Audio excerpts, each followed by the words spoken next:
नमस्कार, मैं बीना और आपका स्वागत करती हूँ हमारे चैनल बिहान इंडिया में। कांग्रेस के नेता राहुल गांधी ने गुरुवार यानी 6 जून 2024 को प्रेस कॉन्फ्रेंस किया।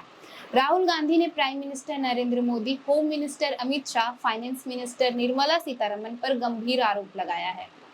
दरअसल 2024 लोकसभा चुनाव के दौरान prime minister Narendra Modi, home minister Amit Shah और फाइनेंस मिनिस्टर निर्मला सीतारमण इन तीनों ने ही स्टॉक मार्केट को लेकर कहा था कि 4 जून को स्टॉक मार्केट आसमान में जाएगा। तो वहीं अमित शाह ने लोगों को 4 जून से पहले स्टॉक मार्केट से शेयर खरीदने की सलाह दी थी। बताते चले आपको कि राहुल गांधी का कहना है कि 1 जून को फर्जी एग्जिट पोल जारी करके बीजेपी और एनडीए के बम्पर बहुमत की बात कही गई थी। बता दें कि एग्जिट पोल में बीजेपी और एनडीए को 350 सीट मिलने की संभावना जताई गई थी, जिसमें 4 जून को मतगणना के बाद एग्जिट पोल की उलट से बीजेपी बहुमत के आंकड़े से भी दूर रही और इस रिजल्ट के बाद शेयर बाजार धड़ाम से नीचे गिर गया। राहुल गांधी के मुताबिक 30 लाख करोड़ को नुकसान हुआ है। राहुल गांधी ने इस स्टॉक मार्केट के स्कैम को इतिहास का सबसे बड़ा स्कैम बताया है। बता दें कि राहुल गांधी ने प्रेस कॉन्फ्रेंस में जेपीसी के माध्यम से prime minister Narendra Modi, home minister Amit Shah, finance minister Nirmala Sitharaman, exit poll जारी करने वाले और स्टॉक मार्केट में इन्वेस्ट करने वाले फॉरेन इन्वेस्टर्स की भूमिका की जांच की मांग की है।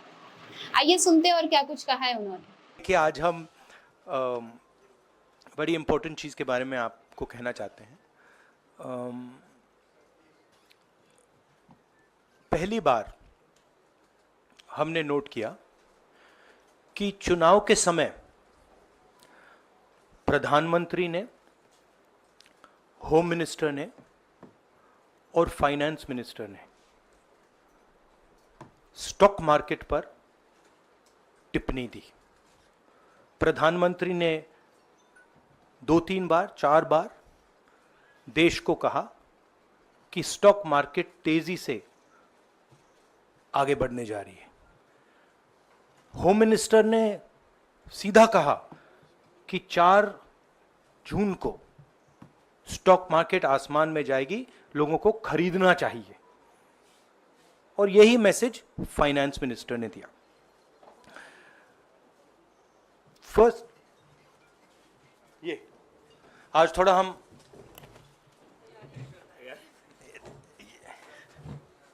तो ये क्रोनोलॉजी है। अमित शाह कहते हैं बाय शेयर्स बिफोर 4 जून।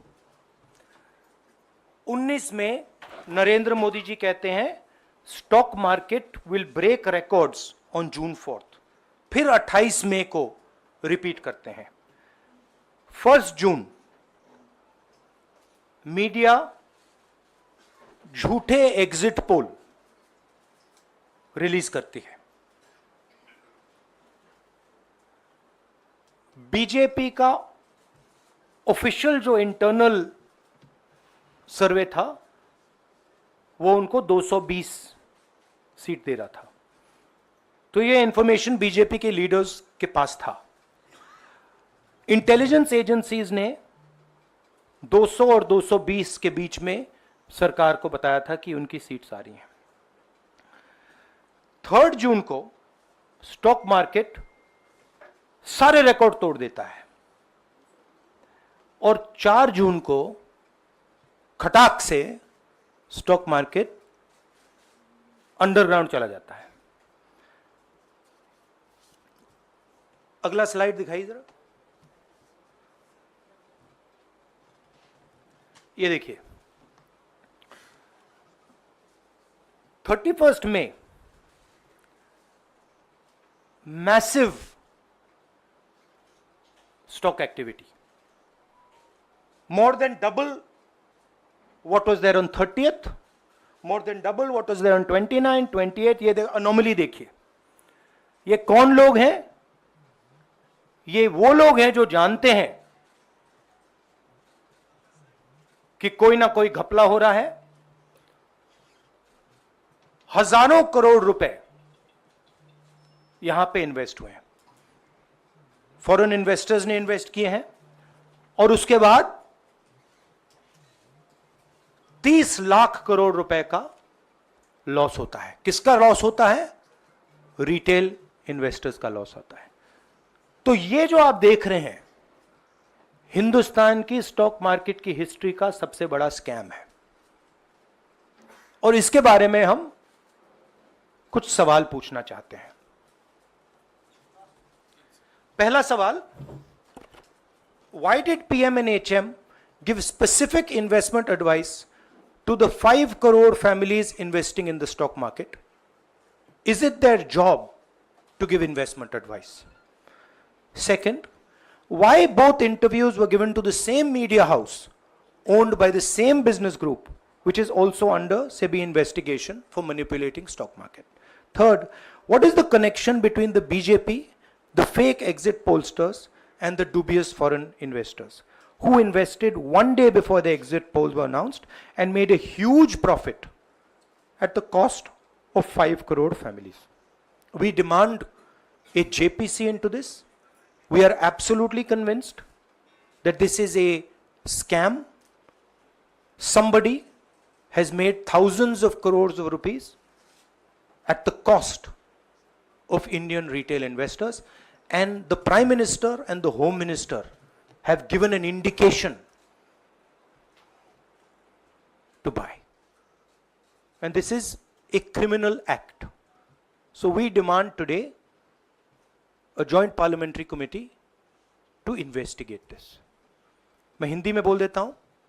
प्रधानमंत्री ने देश की जनता को इन्वेस्टमेंट एडवाइस क्यों दी और 5 करोड़ परिवारों को जो इन्वेस्ट करते हैं उनको प्रधानमंत्री ने, होम मिनिस्टर ने स्टॉक खरीदने का आदेश क्यों दिया? दूसरा, दोनों इंटरव्यूज जो किए गए थे वो अदानी जी के जो चैनल्स हैं उनको दिए गए थे, उन पर सेबी का इन्वेस्टिगेशन हो रहा है, तो उन चैनल्स का क्या रोल है? और बीजेपी के बीच में जो फेक एग्जिट पोलस्टर्स हैं और ये जो फॉरेन इन्वेस्टर्स हैं, इनके बीच में क्या कोई रिश्ता है? और अगर रिश्ता है तो क्या है? हम जेपीसी चाहते हैं, हम इन्वेस्टिगेशन चाहते हैं और देश इसकी सच्चाई जानना चाहता है।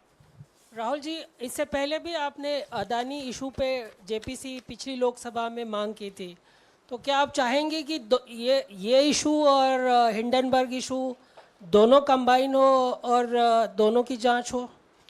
ये जो इशू है, this is a broader issue than just the Adani issue. It is connected to the Adani issue, but this is a much broader issue. This is directly the Prime Minister of India, Home Minister, who are privy to data on actual election results, who have IB reports, who have their own data, who are advising retail investors to buy stock on the floor. This has never happened before. And by the way, the Prime Minister has never commented on stock market before this.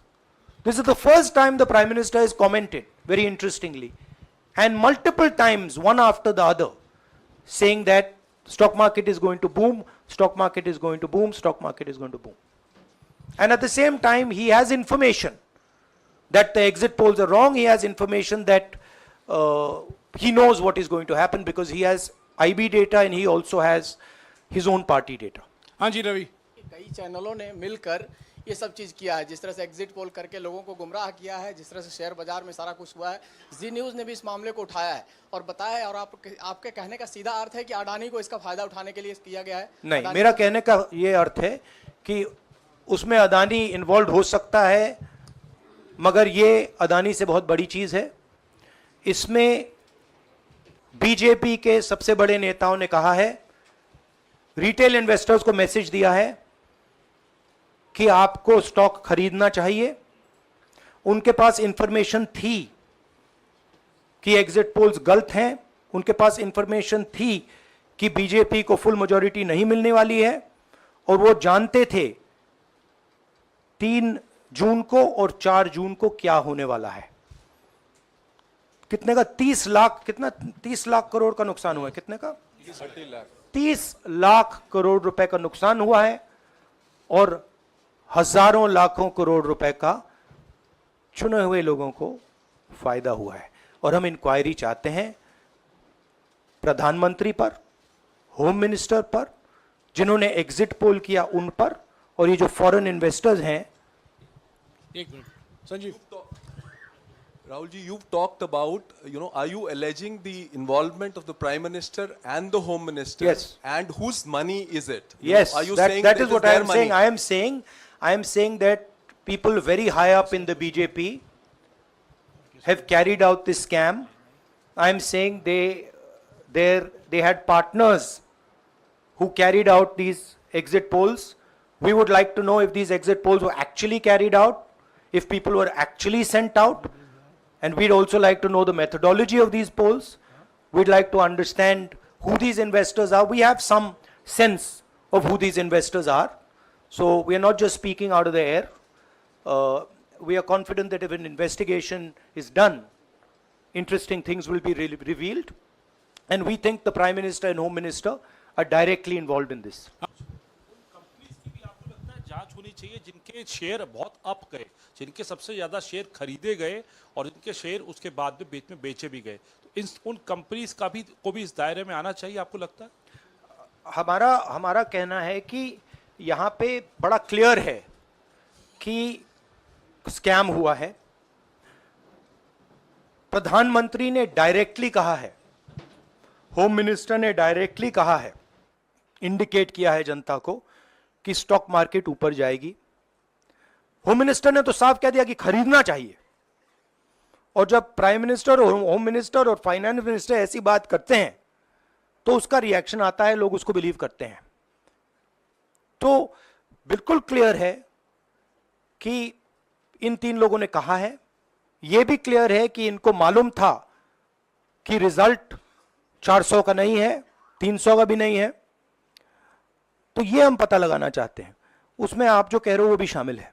Rahul ji, Brahma Prakash Dubey, India daily live से। मेरा सवाल यह है कि जो आपने बताया है इतना बड़ा स्कैम है, पहले भी आपने कई मामले उठाए हैं, जेपीसी की मांग पहले नहीं मांगी गई है, तो क्या आपने कहा ये आपराधिक मामला है, क्या कोर्ट में जाएंगे या पुलिस में शिकायत दर्ज करेंगे? क्योंकि आप कह रहे हैं बहुत बड़ा घोटाला है ये। नहीं भैया, मैंने अभी आपको शिकायत दर्ज करेंगे क्योंकि आप कह रहे हैं बहुत बड़ा घोटाला है ये। नहीं भैया, मैंने अभी आपको बोला हम जेपीसी डिमांड कर रहे हैं, इन्वेस्टिगेशन डिमांड कर अगर रहे हैं। नहीं मांगते तो पुलिस में, कोर्ट में जाएंगे?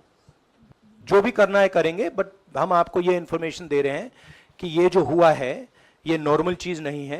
इसमें प्रधानमंत्री ने इंडिकेशन दिया है, होम मिनिस्टर ने इंडिकेशन दिया है, फाइनेंस मिनिस्टर ने इंडिकेशन दिया है, अदानी जी के चैनल्स के थ्रू इंटरव्यूज किए हैं, और फाइनली लोगों ने इन्वेस्ट किया है, लोगों ने फाइनेंशियल एक्शन लिया है, कंपनीज ने शेयर खरीदे हैं। इसी विषय पर, एक मिनट, इसी विषय पर, इस स्टॉक मार्केट घोटाले पर ही हम सवाल ले रहे हैं। मौसमी, इसी विषय पर कीजिएगा बस। एक मिनट, आ रहा हूँ यार, एक मिनट। राहुल जी, एक करके आ रहा हूँ यार। राहुल जी, हम लोग ने पहले भी देखा है कि आप लोग ने कई बारी जब सेशन होता है तो सत्ता पक्ष और विपक्ष आमने सामने होता है, जेपीसी की मांग होती है और सेशन पे सेशन वॉश आउट हो जाते हैं और जनता का पैसा वेस्ट होता है। तो क्या आपको ये तो बीजेपी की लाइन है। तो क्या नहीं, मतलब जनता का पैसा के सेशन वाटर, आप ऐसी टी शर्ट ले लो ना एक, मैं आपको दे दूंगा, उनका वो सिंबल दे दूंगा आपको, ये उनकी लाइन है। सवाल आपको पसंद नहीं आए वो अलग बात है, पर आपको किसी नहीं, की सवाल मुझे बहुत पसंद आ रहा है। इस तरह से उंगली उठाने की जरूरत नहीं। आप चेक बहुत अच्छा लग रहा है, बोलिए। बीजेपी का बैच पहनने की आप जरूरत सवाल नहीं। पूछे ना, सवाल नहीं, आपको भी जयराम साहब ये बोलना चाहिए, नहीं, सवाल गलत पूछे, बात है। सवाल पूछे। मेरा बस ये सवाल था कि जेपीसी की मांग पे कई बारी कामकाज ठप हो जाता है, तो क्या आपको लगता है कोई और भी राह आप लोग सड़क की राह इख्तियार कर सकते हैं, क्योंकि ये आम आदमी का पैसा है। हम जनता को एक रियलिटी बता रहे हैं कि यहाँ पे क्लियरली एक स्कैम हुआ है। यहाँ पे प्राइम मिनिस्टर ने इंडिकेट किया है, यहाँ पे होम मिनिस्टर ने इंडिकेट किया है, यहाँ पे फाइनेंस मिनिस्टर ने इंडिकेट किया है। नॉर्मली बीजेपी की ये पोजीशन होती है कि जब भी हम कोई मुद्दा उठाते हैं तो हम पार्लियामेंट का टाइम वेस्ट कर रहे हैं। वही पोजीशन आपने अपनाई है, इसीलिए मैंने आपसे कहा कि देखिए आप बीजेपी की पोजीशन ले रही हैं। रियलिटी ये है कि हम जेपीसी करवाएंगे, अब ऑपोजिशन में बहुत ज़्यादा ताकत है, बहुत ज़्यादा स्ट्रेंथ है और पूरा जो पार्लियामेंट की सिचुएशन है वो बदल गई है। हाँ जैनेंद्र। राहुल जी, जेपीसी की मांग जो आपने की है वो तो पार्लियामेंट सेशन में होगी, लेकिन ये जो आम निवेशक हैं देश भर के जिनका 30 लाख करोड़ डूबा है, उनमें कर्नाटक के, तेलंगाना के, हिमाचल के भी लोग होंगे।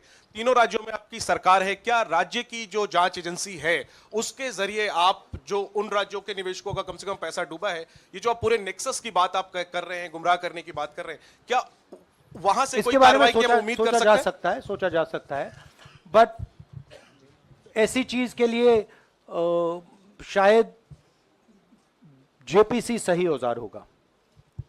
हाँ Ranjit, last question. Ranjit okay, Mohit is asked, Ranjit यार आप पूछते रहे। मोहित चलो। आपको ऐसे सर मैं इज अपसेट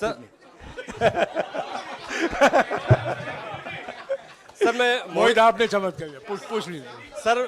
सर मैं मोहित हूँ न्यूज नेशन से। नहीं जानता हूँ सर लगातार पिछली घोटालों में भी आपने जेपीसी की बात की थी, आपने हर जांच की बात की और ये एक बड़ा घोटाला सामने आया, इसमें भी आप जेपीसी की मांग कर रहे हैं। कितनी उम्मीद है कि लोग जेपीसी की ये लागू करेंगे? आपको क्या लगता है कि ये जेपीसी लागू करने वाले, अगर नहीं करेंगे फिर क्या करेंगे आप लोग?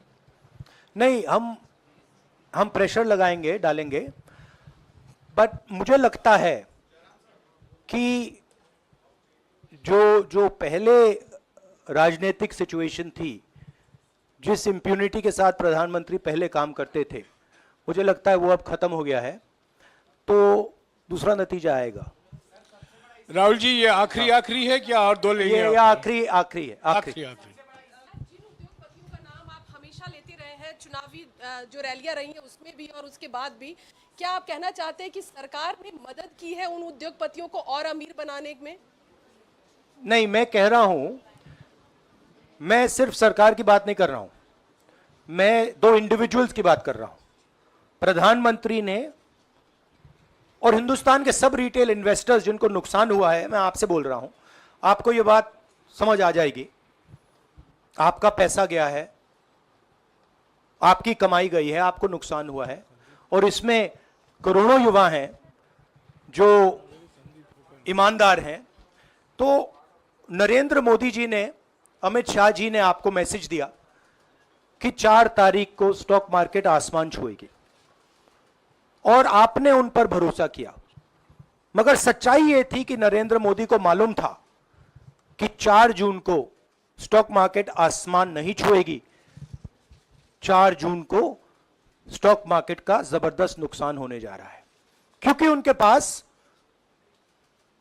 इंटेलिजेंस की रिपोर्ट थी और बीजेपी का जो इंटरनल असेसमेंट था 220 सीट का, वो उनके हाथ में था।